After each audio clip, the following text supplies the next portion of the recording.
I'd like to call the Thursday, April 24th, 2025 meeting of the Bloomington Historic Preservation Commission to order.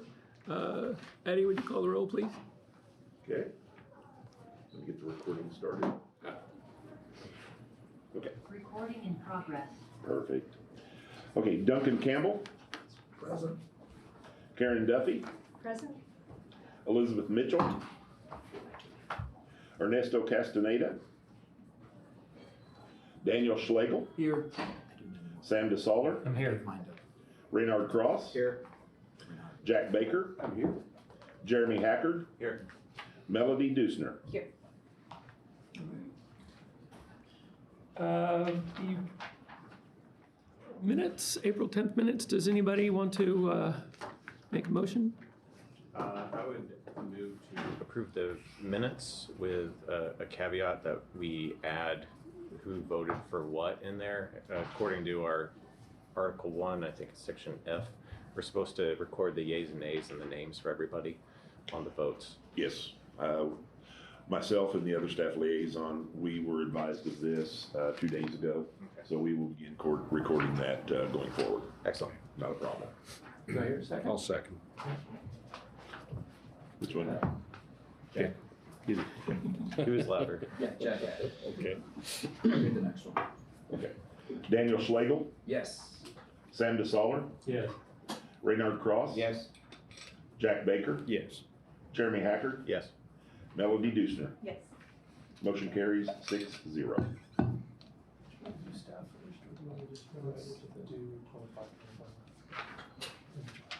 We're going to, with the order of business, to allow the petitioner who is here for the wall over at the mill to be heard, so he can get out of here in a timely fashion.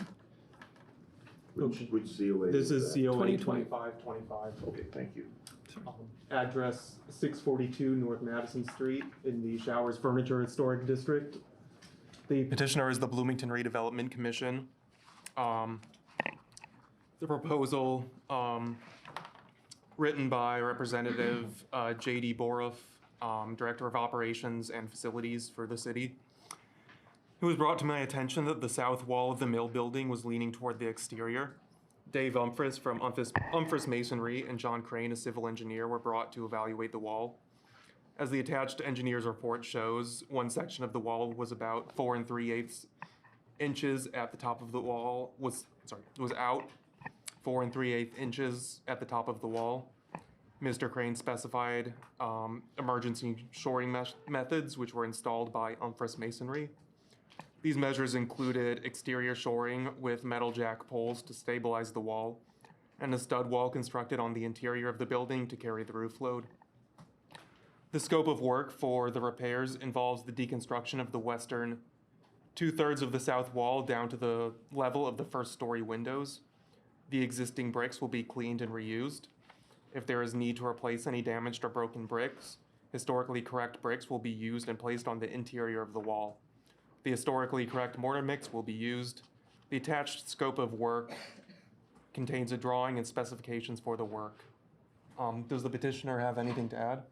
I would add that we haven't discussed today whether the pilasters in the wall would be involved, and there won't be.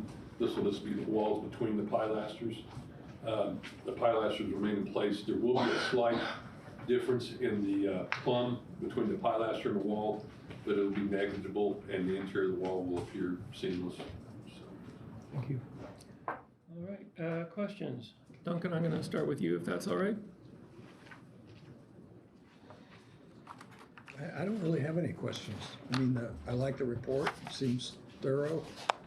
I like that they're going to match the original mortar, which is what we did on this building and all the rest of them. And that's the spec that should be followed. So I think it's obviously a problem. So I'm not going to stand in the way of it. Yeah, it looks good. Not until we finish, anyway. Renard, do you have any questions? I have no questions. Jeremy? No. Jack? Just as a matter of interest, what's the failure? Is it in the mortar itself that has failed and is causing the wall to tip? There was some cracking that was propagating from the corners, the southwest corner. those are being tuck pointed, re-tuck pointed.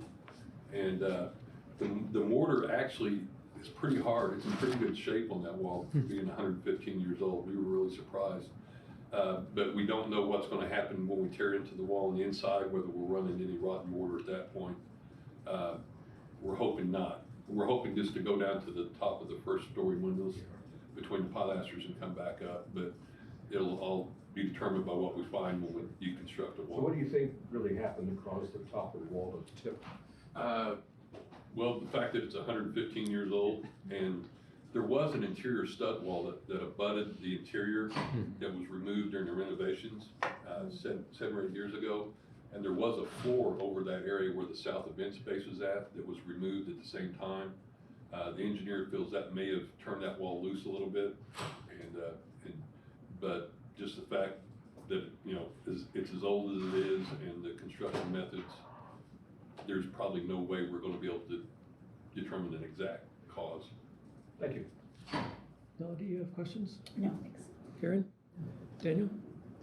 I had a follow-up question on the pilasters. So if the pilasters are basically remaining in place and the walls between them are going to be rebuilt and they're now 4.5 inches out, that's going to put the tops of the walls relative to the eave in a different Yeah, the position. pilasters aren't out near as much as the wall is between. That the bow primarily happens between the pilasters,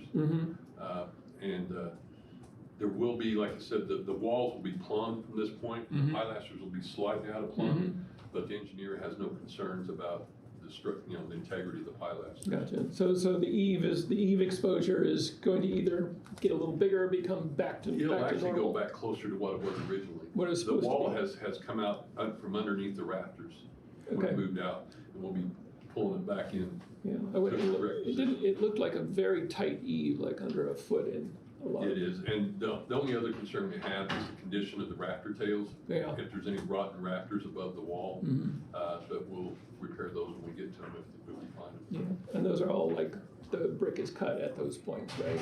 Well, the rafters actually sit on a wood sill plate, Yep, and there was brick on top of the wooden sill plate between the rafters just to fill the spaces up. right. They had no structural, they were just there to block So air. it's, yeah, So basically, the rafters are sitting on top of the wall. gotcha, thank you. Any comments from the public? I'm not the public, but Any concerned party? as the executive director of the redevelopment commission, I will just say that the RDC did vote on Monday night to provide funding for the repair for approximately $500,000. They've already paid for approximately $100,000 for the initial shoring, so this would be the last step in ensuring that we can make these repairs. I want to also mention that the mill is missing out on quite a bit of income during this wedding and graduation season, approximately $50,000, I think, in total. So we're very fortunate that Mr. Humphreys has the ability to get this into his schedule. They are estimating approximately 12 weeks to get this done, but that we are going to be hopping on it quickly. So thank you to JD and also to Mr. Humphreys. And so hopefully we can get approval to move forward and get this handled. Thank you. All right, do I hear a motion So moved. to move to approve? Yeah, move to approve. All right, do I hear a second? Jeremy, discussion? I think the only thing I want to say is that the estimates were on the high side, so it may come in under that. And I agree with We Duncan. did that purposely because working on such a tight schedule, developing detailed cost estimates was very difficult. So hopefully it will be, We're expecting to come in way under budget and way under schedule, or ahead schedule, but we gave ourselves some room to work. Knock on all the. Yeah, Yeah. knock on wood, Knock on so wood. just to make sure of any construction project. Hope for the best, Mike. thank you. That's right. Any other comments? All right, I think you can call the roll. Okay.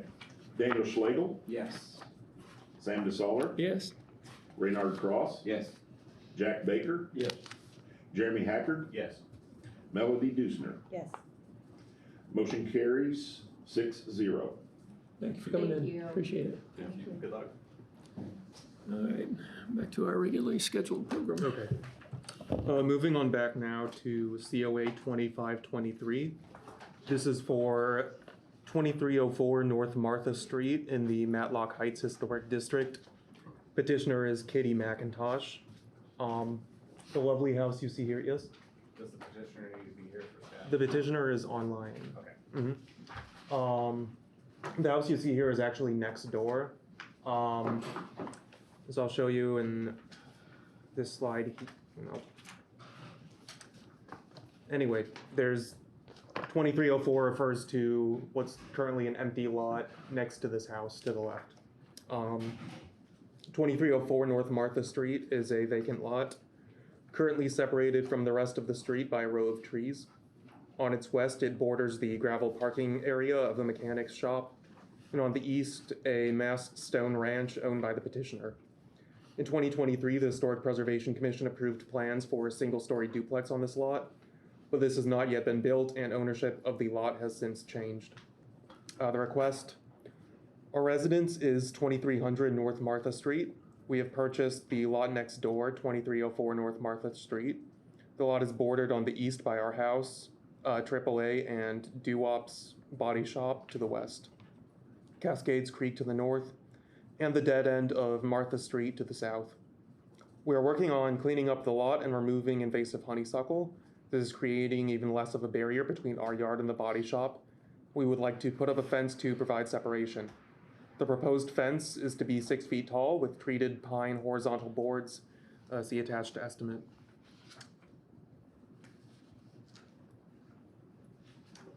This gravel lot is split between the body shop and the lot for 2304 North Martha Street. So the fence would run through part of the gravel lot that you see here. Staff approves COA 2523. The proposed 6-foot horizontal pine board privacy fence meets district guidelines for design and materials.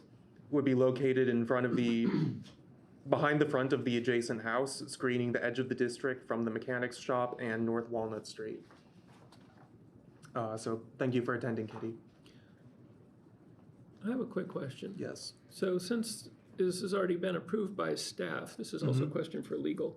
Does the petitioner actually need to be present for this, or can they just be, because in the past we haven't had the petitioners present for staff approvals, since the review has already been done. Right. So we were just looking at this language. I mean, it does say that no petitioner request will be heard unless the petitioner or representative is present.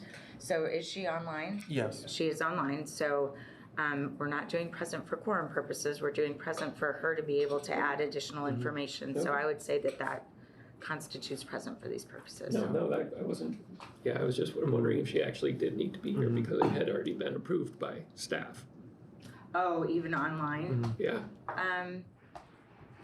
You know, I think it is in the petitioner's best interest to be available online, because even though staff makes a recommendation, it is a recommendation to you all, right? Or do you make your approval, but then the commission could decide to. I've just been reading that, by the letter. So even though, the petitioner may not necessarily learn anything new since they receive the packet and see that they're going to be getting approval, Right. it's just, I think it can't be heard unless they're present. Right, I think so too. So I would encourage the petitioner to at least be available online, even with the staff review. So that's encouragement, but not requirement. I just want to be. I want clarity is all.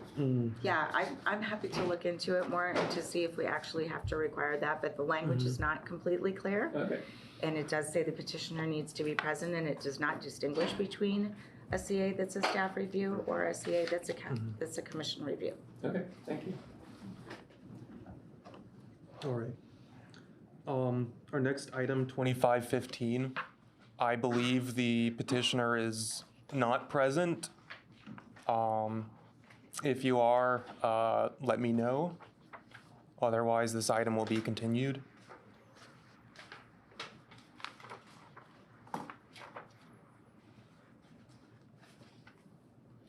Anybody online? Nothing online. Oh, raised hand. Oh, there we go.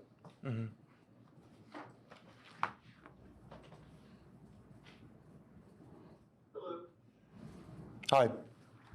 Yes, we are continuing. Okay. We just got our plans back and we will present the next meeting, but we are continuing for this. Okay, thanks for sharing. Thanks, so. Thank you. Okay. Do we need to make a motion to continue this? Yeah, we have to since they were here. Right. Does anyone want to make said motion? I move that we continue. And that's 25, COA 2515? There you Yes, sir. go. Okay. And Renard made the motion. And Daniel seconded. Okay. All right. Daniel Schlegel, Yes. Sam DeSaller, Yes. Renard Cross. Yes. Jack Baker, Yes. Jeremy Hacker, Yes. Melody Dusner. Yes. Motion carries 6-0. Thanks for coming in.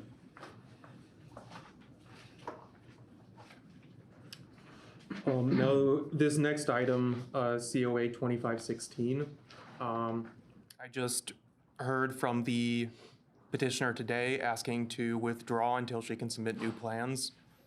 So I'm running this by the commission for acknowledgement, but this item has been withdrawn. Okay, moving on. Withdrawn. I think she was having difficulty getting plans Right. done. Yeah, they're still awaiting plans. And don't think they'll have them ready for the next meeting. Next item, COA 2524 for 600 West 6th Street in the Near West Side Historic District. The petitioner here is Layla Taylor from Fast Signs. This is Fairview United Methodist Church, a 1925 Gothic Revival church with a two-story rear 1957 addition. The request is for the installation of new signage in a rear stone signpost. Part of the reason that this was included initially as commission review is that a previous proposal which had been amended would have called for a larger sign attached to the back of the building. So this is changed from what the Near West Side Neighborhood Committee would have seen. Staff recommends approval of COA 2524, revised from the original proposal to install a large vinyl banner on the rear facade. The use of an existing sign cabinet would leave the historic property unobscured and makes use of a historic installation. Is the petitioner here? If you're online, just raise your hand.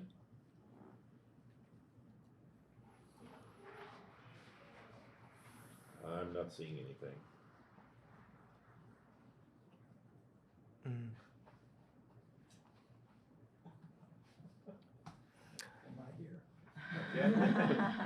And the petitioner doesn't need, We can move it just to the back of the agenda. You can call it out. Okay. this is now This the is- back of the agenda This is though. the back of the agenda. Okay.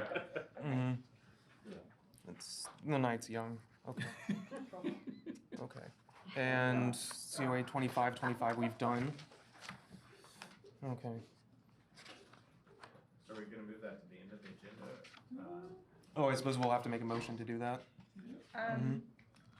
No, it says the petition will be moved to the end of the agenda if the petitioner has not appeared in time for the hearing. Okay, it's automatically Yeah. bumped. Yeah, so Okay. no I just motion didn't needed. recall, maybe there is something after the mill. So yeah, there's some There's some demo delays.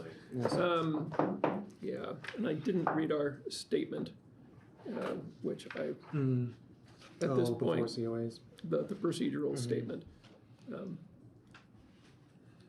which I might want to do. Just give me a sec to pull that up.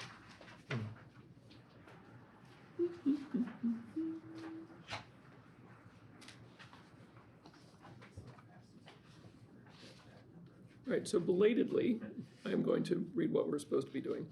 And I was a little spanner in the works on moving the agenda around, so my apologies for that. So at this point, a little bit previous, the Historic Preservation Commission has been hearing petitions for certificates of appropriateness followed by demolition delays. And for each item, the Historic Preservation Program Manager will first present staff report, we'll then hear if the petitioner has any additional information, followed by a round of questions from each commissioner. Ask petitioners. Public commissioners refrain from speaking. Doesn't seem to be a problem tonight until addressed by the chair, unless the question is directly addressed to them. If a member of the public or petitioner wishes to comment, please raise your hand until recognized by the chair. Upon completion of public comments, the chair will entertain motions from the commissioners regarding the relevant certificate of appropriateness or demolition delay. Once a motion is made by a commissioner, the chair then opens up the discussion of the item for members of the commission only. The chair will call for a vote once each commissioner has been given a chance to comment on the motion. We encourage all commissioners, petitioners, and members of the public to be civil and respectful at all times. Thanks for your patience on that one. Okay. You'll notice here, your packet is correct. The PowerPoint is not. This is not 720 South High Street. This is 411 East 10th Street. And it's not for an outbuilding. This is for the house. The petitioner is Value Built Construction. This is a circa 1900 severely altered T-plan cottage with a large 2-story rear addition. Most of the exterior features on the original building have been replaced, including doors, windows, and porch elements. In the early 20th century, this house had a succession of occupants, mostly staying only for several years. This included the families of carpenters, delivery drivers, and factory workers. From 1934 to 1972, the house was owned by the Hooten family. The work history of John T. Hooten, the first owner in the family, reflects the changing shape of Bloomington's industries. Originally employed as a carpenter for the Showers Furniture Factory, he took a maintenance job at Indiana University in the 1940s. After his death in 1959, the house was briefly cared for by his daughter Goldie, before passing into the hands of his grandson Daryl, a Korean War veteran and self-described pleasure to be around. Daryl operated Hoot's Barbershop at 411 East 10th Street until 1972. After this date, the house became a short-term rental. The request is for full demolition. Staff recommends release of DD 2507. Does the petitioner have anything to add?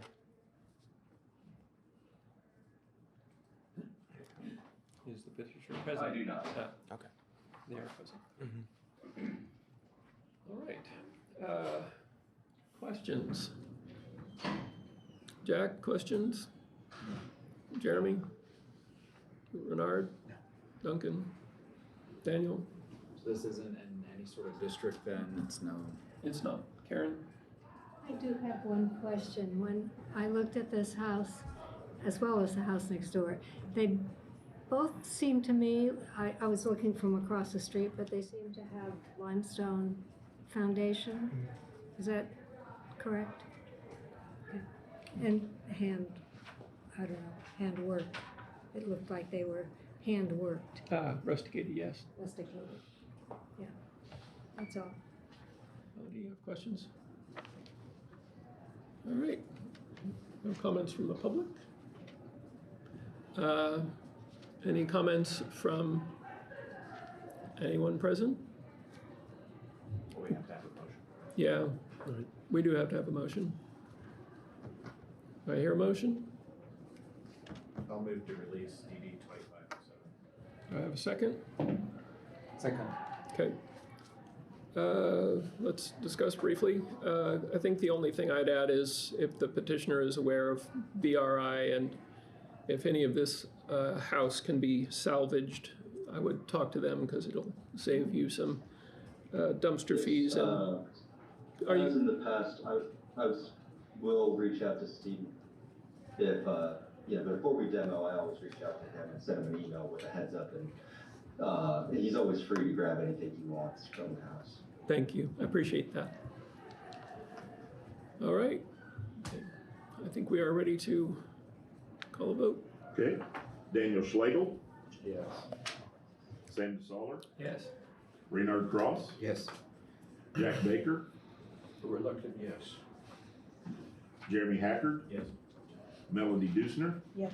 Motion carries 6-0. All right. I think we have one more. Do you? Yes. Oh, and you have to read the thing. Thank you, Jeremy.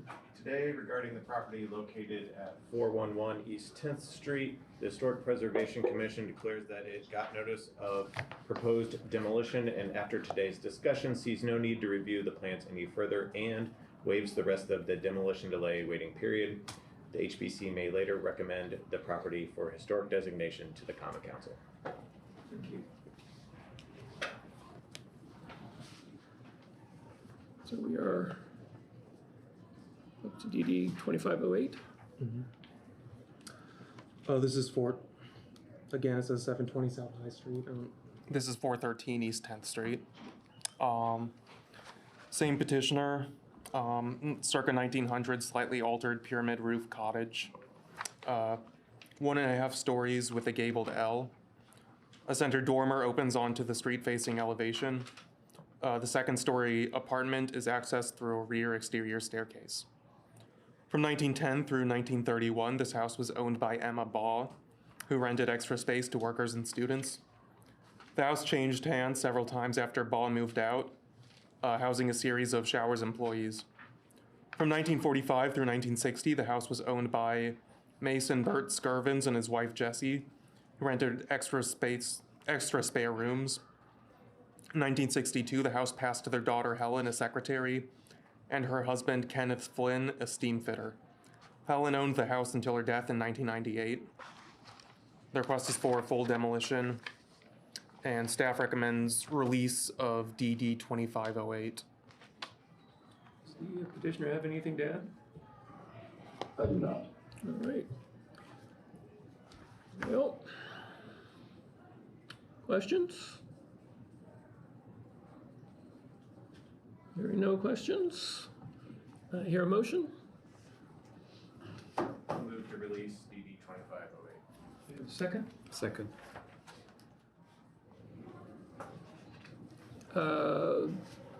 Discussion?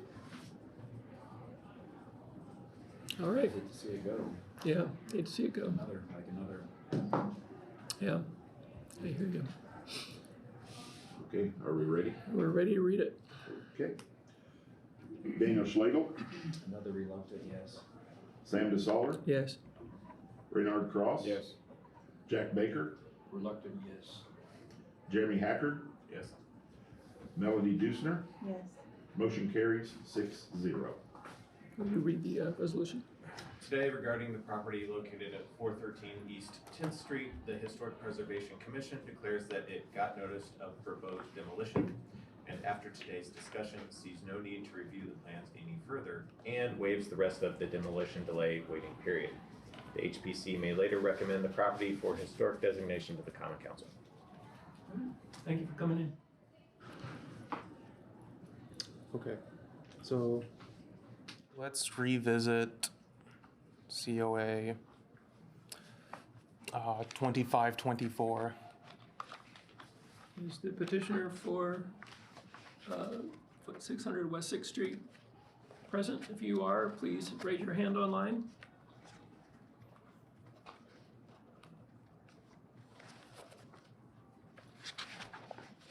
Nothing. All right.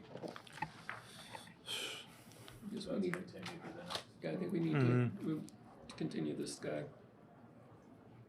It's automatically continued. Okay. Yeah. I think that might be all on our agenda. Right, well, okay. Old business? Do we have any new news on sidewalk, Willow Terrace, any outstanding? The sidewalk, I am getting in touch with some landscaping companies to see if we can get somebody to put an estimate on, different proposals for trying to restore it. Something more historically accurate and presentable.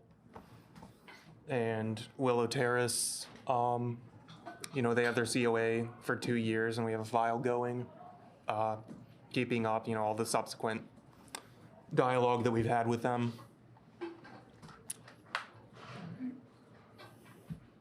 Any other commissioner comments? Old business, new business? Do we have any new business? Never established who owns the sidewalk. It's owned by the city. It's owned by the city. So I'm IU jurisdiction issue, yeah. correct? Well, whatever happens to it is gonna have to be voted on by the commission, and it's gonna have to be restored by the Well, city. the last meeting, you were dismissing it because you said it was an IU property. I'm not going to let that go. I'm going to keep bringing it up until we find out what happened, until we find out who made it happen, and then to be sure that it doesn't become precedent so that it doesn't happen again, and whether or not it's restorable is an open question at this point.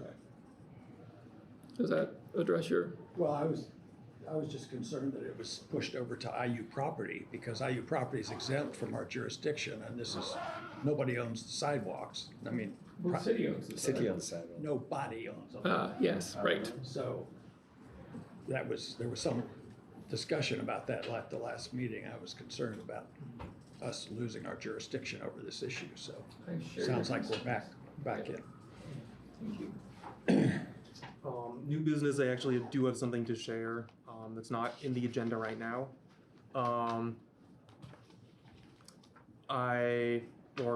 Department of Housing and Neighborhood Development, I should say, is partnering with Cicada Cinema, which is a local film pop-up that shows movies around town, to do a screening of a movie called The Cruise.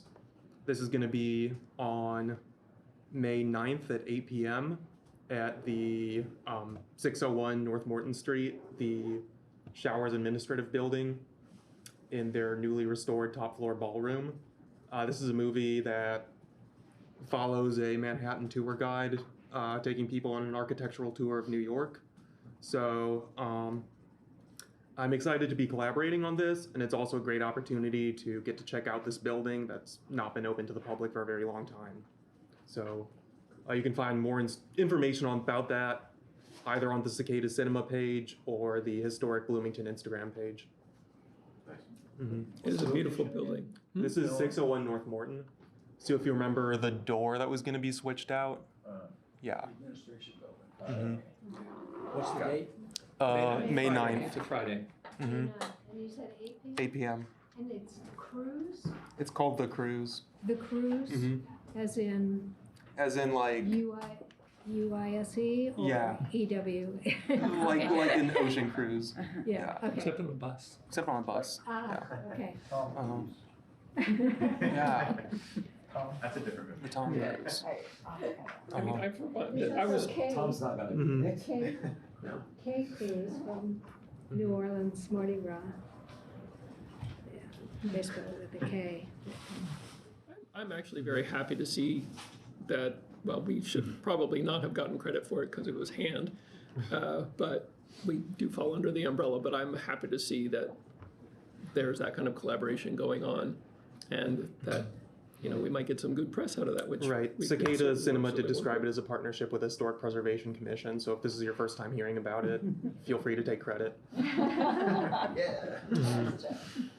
And also, I would encourage anyone who has not seen the inside of that building to go because it is pretty amazing. And I haven't seen it since it's been restored, so I'm quite curious myself. Great. All right. Comments? All right, hearing no comments. Well, I have a question. Questions? Just to try to avoid this happening again, are these petitioners notified within range of these meetings? Like, They're included in the email.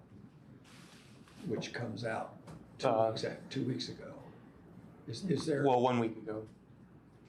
It's like the last Friday. Well, whenever you send the agenda. Right, there's the Wednesday, which is when the agenda's sent, and then the Friday when the packet's sent. Well, it just seems like maybe there's a way to refresh their memory. I mean, if you've got 5 people or whatever, and there's just a group email, like a reminder, because there's a lot of people here wasting time, including me. So it seems like. It's not a waste. It's, you see me twice a month. Come on, though. Not wasting time, enjoying the time that they're not using functionally. Feel bad. You know, I mean, it's, It wouldn't hurt. or associate, or let's think about a penalty. Like you get 1 crack or 2. Because some people have missed more than one in a row even, so. Well, I mean, there are like those two petitions in, was it? Well, those are people who are telling me that they're not planning on not attending. So this case with the sign is different where, for what, I don't know what the Yeah, reason is. I get Right. that, but it seems like a couple of them at least were just no-shows. Yeah. Well, the church was a no-show and The also. sign person, And yeah, the she was a business person, maybe she didn't read it very carefully. The sign person, the church and the sign, I thought were the same one. The petitioner is Petitioner was is the passed out. sign company Yeah. Okay, For the church. for the church. okay. She's So the we're contact. missing, Point out, Duncan, if maybe if Noah doesn't hear affirmatively from someone, we can circle back with them before the meeting. Yeah, Yeah. 'cause usually PS they on the communicate. notice that, confirm your attendance or something. Yeah, do that. the dentist does it like 6 times, we might as well, They you know, do, up it a little bit. charge you, to your point. I mean, it's not like a dental appointment, Sometimes it's worse. I guess it could be worse. You guys are always pulling teeth. Okay. Does he need another stamp? Yes. Okay. Okay. All right, unless anybody has anything else, Okay. we are adjourned.